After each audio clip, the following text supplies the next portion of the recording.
Good evening, everyone. Uh, Today we are going to talk about diabetes and cardiovascular disease. And I have the privilege of introducing today's speaker, Dr. Nitin Reddy. So before I tell about him, I just want to welcome all of you. Thanks for being here. So Dr. Nitin Reddy Mudugu is a consultant endocrinologist with strong academic background.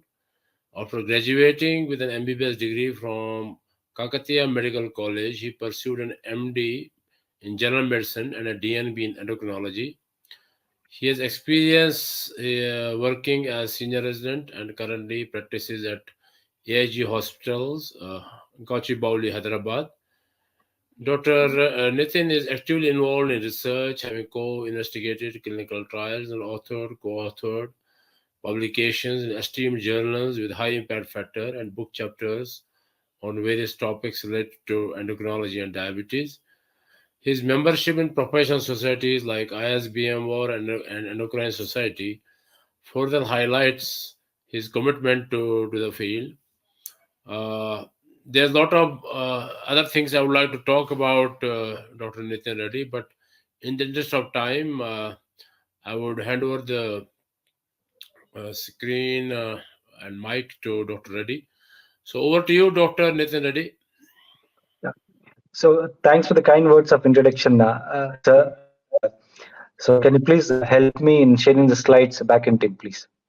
Yes. So the topic for today's discussion is to understand the correlation between diabetes and the cardiovascular disease, and why is this deadly combination important, and how can we tackle this with the available options that we have in hand for the management of diabetes. Especially, we'll also discuss about the dapagliflozin in particular. Next slide, please. So yes, so this is the problem statement for diabetes in India. As we all know, diabetes and India is next only to China amongst the most populous nation, with people having type 2 diabetes mellitus patients. And if you can see here, it's clearly mentioned that 50% of the people doesn't even know that they are diabetic, because of the fact that majority of the type 2 diabetes mellitus, especially in the initial stages, it's practically asymptomatic condition. So that's the reason why the screening has a pivotal role in this context, especially all those people more than 40 years of age, and if they have the risk factors, especially in the form of past history of gestational diabetes mellitus, obesity, family history of diabetes mellitus, it's important especially to go at the screening for the diabetes in spite of the fact that they doesn't have any symptom. And the numbers say that the prevalence of diabetes in India as of now is close to 10%, and 90 million people in India as of now are living with diabetes, and the numbers are expected to rise. By the year 2045, it's expected to touch 120 millions. So that's the number of people living with diabetes in India. Next slide, please. So here we shall discuss about the cardiovascular disease in particular in the context of type 2 diabetes mellitus. And this particular cardiovascular disease is the major reason for the mortality and the morbidity in patients with type 2 diabetes mellitus. And it's important to note that it's the coronary artery disease which is the leading etiology behind the mortality because of the cardiovascular disease, and then subsequently it's a heart failure. Next slide, please. And it's important that both diabetes as well as cardiovascular disease go lead to the other condition and vice versa. Next slide. So here in this particular slide, we can see the bar diagram clearly showing the risk factors and its influence on the cardiovascular disease. If you see here, the BMI, the more is the BMI, the more is the risk. A person who has history of smoking, the risk for the cardiovascular disease is pretty much there. And with the age, the risk again further increases. But if you club these risk factors, the risk multiplies. If you see the bar diagram where all the risk factors together, obesity, smoking history, age, and there we are at the top with the risk factor for cardiovascular disease at the we can see number 5 bar in this particular left side of the cartoon.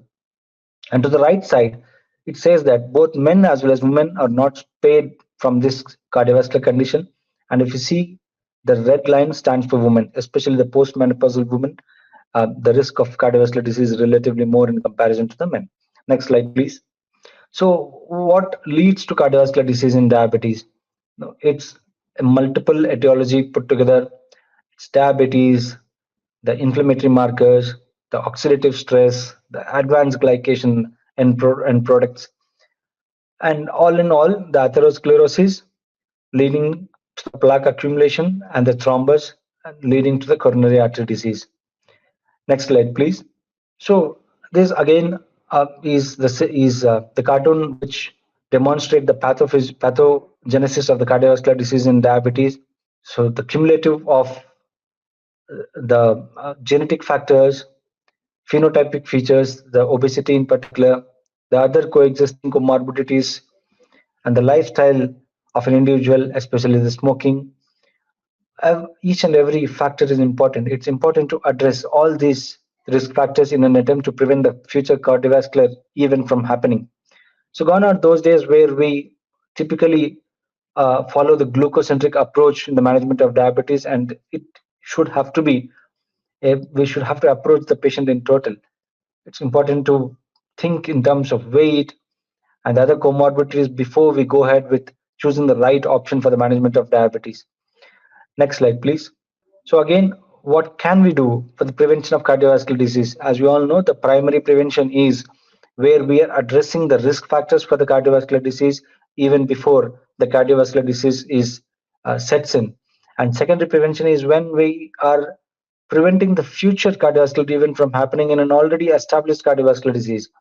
So yes, we have options which can manage both or prevent the primary event from happening and also the secondary event from happening with wonderful molecules, especially the GLP-1 group of drugs as well as the SGLT2 inhibitor group of drugs. And we'll be discussing about one particular molecule, the dapagliflozin, in the next coming few slides. Next slide, please. And we should have to prevent we should have to address the lifestyle changes, especially prevent smoking, and should have to adhere to the healthy lifestyle. Physical fitness is also pretty important. And the therapeutic strategies, especially we have DPP4 group of drugs, SGLT2 and GLP1 group of drugs, and these are all the novel group of drugs. But especially we have robust evidence with the SGLT2 group of drugs in an attempt to prevent or tackle the cardiovascular disease in diabetes. So early initiation of the combination therapy is particularly important, especially with the verified trial. Treat early the diabetes and hit it hard early in the initial stages of diabetes is the motto here. Next slide, please. And at the same time, we give the option of those agents which are particularly safe. And what do you mean by safe? Preventing the hypoglycemia and avoiding avoiding the sulfonylurea group of drugs whenever possible. That's pretty important, especially in the initial few years of onset of diabetes. And if you see here, the combination of SGLT2 as well as the DPP4, they it's a good combination in a way because it addresses multiple pathophysiological aspects of the ominous octet. And the SGLT2, as we all know, it predominantly acts at the level of nephron, the kidney, and the glucose toxicity is brought down. The glucose urea that happens, and also the pleiotropic benefits in the form of weight improvement as well as the blood pressure gets better. And the DPP4 predominantly acts at the level of duodenum, the incretin effect. It enhances both GIP as well as the GLP-1, and finally the insulin secretion is enhanced and the glucagon secretion is reduced because of the effect of the DPP4 group of drugs. And we at the end we want a healthy patient with good glycemia and also the metabolic parameters in the form of the weight, the fatty liver component also should get better and better. So next slide, please. So yes, this particular slide comprehensively addresses the advantages of this particular combination, the SGLT2 and the DPP4. And here we can see the Kaplan-Meier curve. This is from the Declare TIMI 58 trial, the landmark trial, where the dapagliflozin was compared with the placebo, and the primary outcomes as well as the secondary outcomes, wherein the cardiovascular endpoints were clearly demonstrated, and there is a clear advantage with the dapagliflozin, where you can see here the blue line is for the dapagliflozin and the red line is for the placebo. There is a clear um, uh, separation of these two lines in this Kaplan-Meier curve right from the time when the trial was started, and then the dapagliflozin has relatively lower cardiovascular events in comparison to the placebo, the red line. So the hospitalization with heart failure, there is a clear advantage with this molecule, the dapagliflozin, both primary as well as the secondary prevention can be achieved. And this particular trial also, and also the DAPA HF trial also proved that this molecule can show a significant difference in comparison to the placebo when it comes to the hospitalization with heart failure, and the advantage with this molecule has in the context of diabetes and the cardiovascular disease. Thank you very much, Dr. Nitin, for an excellent review of the topic cardiovascular disease and diabetes. You made it very clear and very lucid. First, what is the magnitude of the problem, then how the problem is in India, and then the scenario and what we can do about it. There are some questions. I am sure you like to answer them. Definitely, So, sir. so the first question is, how does interplay between insulin resistance and endothelial dysfunction contribute to diabetic cardiovascular complications? So the link between insulin resistance and endothelial dysfunction. Yes. So as we all know, in the previous couple of slides, we were discussing about the insulin resistance and the hyperglycemia in particular. This leads to more and more of inflammatory markers, the TNF alpha as well as the interleukin 1. And the pro-inflammatory markers are on the rise and the anti-inflammatory markers are reduced. And on top of it, whenever there is oxidative stress, and there is a clear demonstration that whenever the peak of the glucose values happen, the oxidative stress definitely increases, and this deadly combination of inflammatory markers along with the oxidative stress will contribute to the atherogenesis and the thrombus effect, and and eventually the cardiovascular event. Right, thank you. The other question arises is, what are the unique features of atherosclerosis in diabetes and how does it worsen cardiovascular risk? Are the Yes. features different than others or in individuals with diabetes? Yes. So usually, as you all know, the Asian phenotype is something peculiar in comparison to the Caucasian phenotype. Though a person's BMI may resemble the same, but if you compare both the Caucasians as well as the Asians, the we as Asians have more of abdominal adiposity, and this abdominal adiposity, you know, when there is the obesity and diabetes, the diabesity we call these days, these two parameters, and whenever whenever there is atherogenesis, these diabetes and non-diabetic, the atherogenic profile is different, and a person who has diabetes has a relatively more preponderance to have the atherogenic milieu, and this eventually leads to relatively early onset of cardiovascular event. It can be myocardial infarction, or it can be stroke, or even the peripheral arterial disease. So it happens at a relatively younger age, and not just the cardiovascular events, but also the other complications, the microvascular complications as well. The nephropathy, neuropathy, as well as the retinopathy can happen at a relatively younger age in people who have diabetes in comparison to other person who has the same the atherogenic profile, but diabetes will definitely worsen the combination, and this atherogenic profile is the reason for relatively early onset of the cardiovascular event. Right, thank you.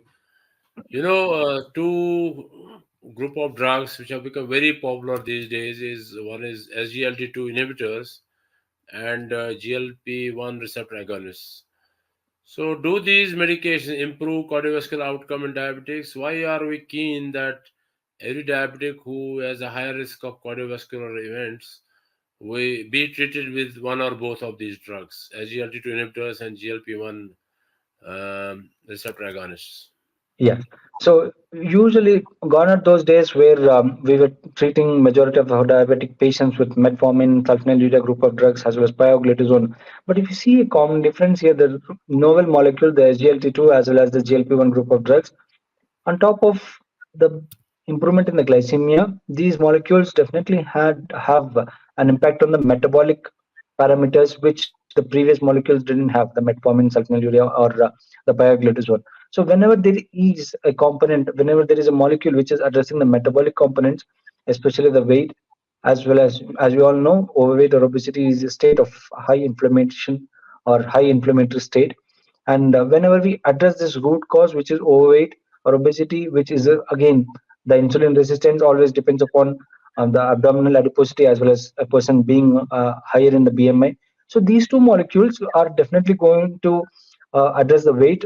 Of course, SGLT2 group of drugs, there is a robust data wherein close to 2 to 2.5 kilograms of weight loss can happen, and that predominantly is the abdominal adiposity weight that is brought down.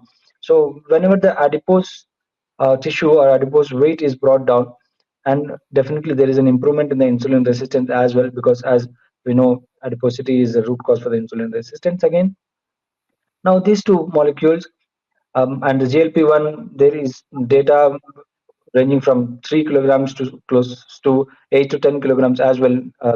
But there's few of the patients respond fantastically to the GLP-1. Some few may not, but on an average, around 3 to 4 kilograms is what we can say the weight loss advantage that can happen with GLP-1.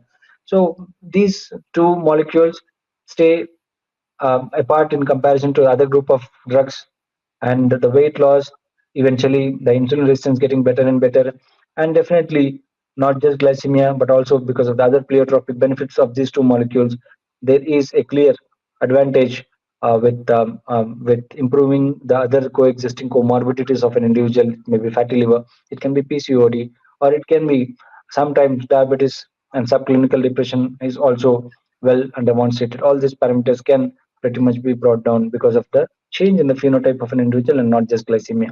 Now, most of the patients who come to us, we end up writing a medication. But one of the arguments against medication is that we doctors don't give enough education, diabetes education to patients about lifestyle. So while you are here, can you elaborate on the lifestyle interventions? Can diet and exercise interventions mitigate cardiovascular risk in diabetes, which is very high otherwise? Yes. So, yes, this is pretty important, not just medicines. And it's important to reiterate the fact that each and every time, whenever the patient is stepping into the OPD, reinforcing the fact that lifestyle management is pretty important, not just the medicines. The idea here is to make sure we achieve the normal BMI, and in this process, we can always bring down the number of meds. It's important to win the trust of the patient. It's always um, uh, um, important to help the patient understand about what is the root cause for the diabetes. In case if a person is overweight or obesity, we should have to make them understand that yes, this is the reason. Of course, there are some non-modifiable risk factors in the form of genetic risk, but the modifiable risk factors, especially the weight, which can pretty much be brought down in case a person is really made aware of these factors. So yes, diet again plays an important role, but it's not just a one-time event, like how patients assume malaria, typhoid, as well as dengue. One, they come, go away in a week or so, and then whenever they come to the OPD for the management of diabetes, some tends to have a person tends to have a molecule or a magical factor which can bring down the diabetes, or kind of a reversal process. Yes, again, reversal is again pretty much doable, but it's always important that instead of using the word reversal, it's important to communicate that it's remission that's we are aiming at, and relapse can pretty much happen anytime. So these days, because of the information being there in the social media, majority of the clients are carried away with the word reversal, and then yes, patients bring back the HbA1c back to 5.5 or 5% with fantastic lifestyle changes. But again, they tend to give a pass the moment they see the HbA1c in 5.5, and they again come back, say after 6 months, with the glucose parameters again going beyond HbA1c going beyond 7%. So it's important to address the fact that it's a discipline that they will have to adhere to for the lifetime, and not just a one-time feat that they achieve. So, and again, reinforcing about the diet and exercise is important. Usually, it is said that 10% of the weight loss helps them to bring back the HbA1c to normal, and the medicines can be can be lowered. But 20% is what is really important to aim at reversal. But again, because of the recent onset of more and more of lean onset diabetes that we usually see, the phenotype, lean phenotype, we can't again convey the same message of 20% weight loss in these individuals. So each and every person is different. Each and every diabetic person is unique, and we'll have to address in a different way for each and every person, and no one size that fits all when it comes to diabetes management in the Indian context. So, what are the challenges and opportunities for comprehensive CVD risk assessment in diabetic patients within primary care? Yes, CVD risk factors. Again, yes, diabetes is definitely a CV risk factor.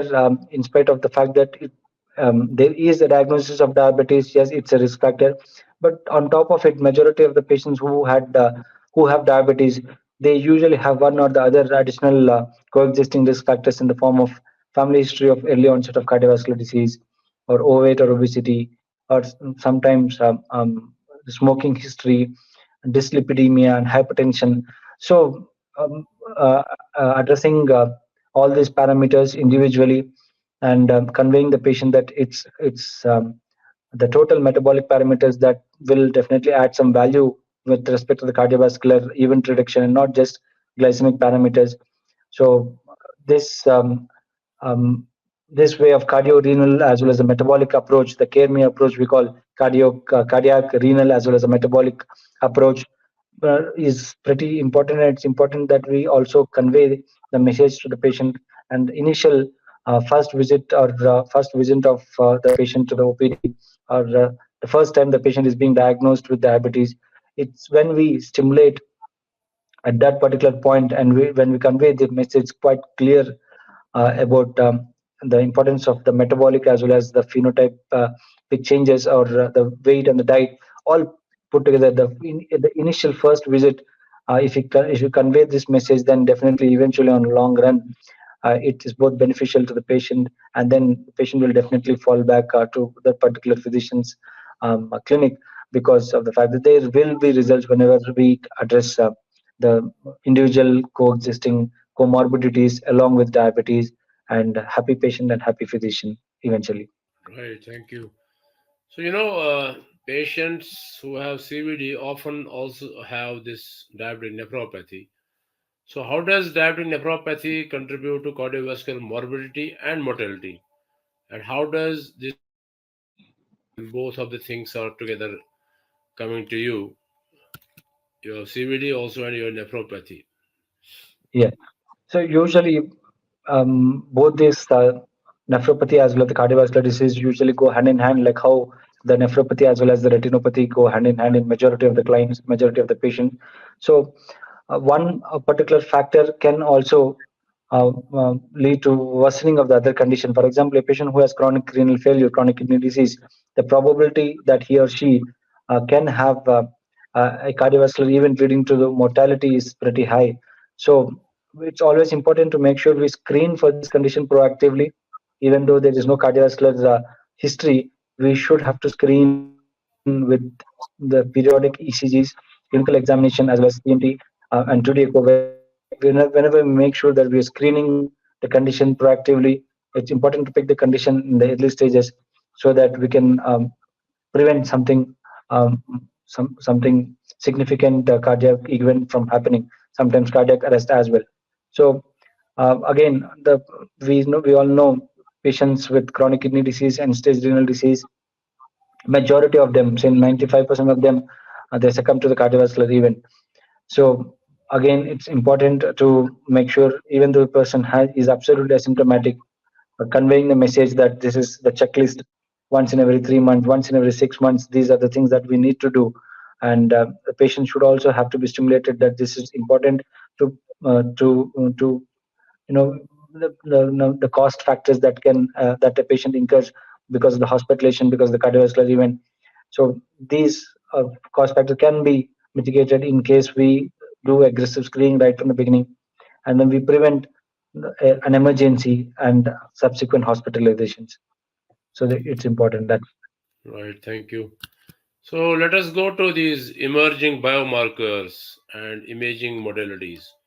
So, what are the emerging biomarkers and imaging modalities for early CVD detection and risk stratification in diabetics? Yes.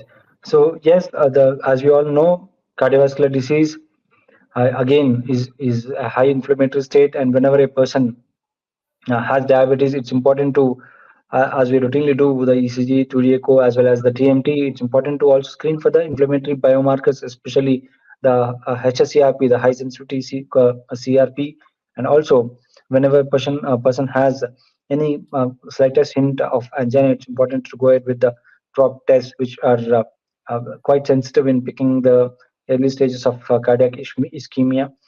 And also we have multiple wonderful imaging modalities here available these days, especially in the form of the coronary calcium score calculation, which can comprehensively help us understand if a person has high risk or moderate risk of a cardiovascular condition. And it's also important to make sure the ASCD risk calculator is pretty much available these days, and we risk stratify the patient and then go ahead with the statins as part of the primary prevention. And again, the statins dose um, also depends upon the risk stratification when it comes to the cardiovascular risk. So, now three more questions, but in the interest of time, I would request you to just briefly, because these are topics which we can go on discussing. Just Sure. briefly mention these questions for the sake of quorum to be completed. Number one, what Sure. strategies can be employed for balancing glycemic control and hypoglycemia risk in diabetic patients with established CVD? Another question is, what are the socio-economic factors and disparities in diabetes CVD link, and what are the strategies to address them? And then, uh, what strategies can be used to enhance patient education on diabetes CVD link in primary care? You can go on and on for this thing, but just brief mention so that it seems that at least we have touched these areas. Yes, definitely. So yes, the hypoglycemia is something which is pretty important. We'll have to choose those agents, especially when a person has an early onset diabetes or walking to the OPD for the first time because of the diagnosis of diabetes. It's important to give them the molecules which do not push towards hypoglycemia, give them the advantage of metformin, DPP-4 as well as GLT-2. And in case sometimes we may require a relatively powerful agent, especially the sulfonylurea or sometimes insulin as well, when a person walks with a HbA1c more than 10%. So it's important to make sure we convey the message pretty clear when it comes to self-monitoring of the blood glucose using a glucometer at home. Or these days we can also proactively go ahead with the CGM, the continuous glucose monitoring system, and that also helps them understand where the glucose values are going low, and they can choose, make the wise decisions when it comes to the lifestyle changes as well as the eating habits.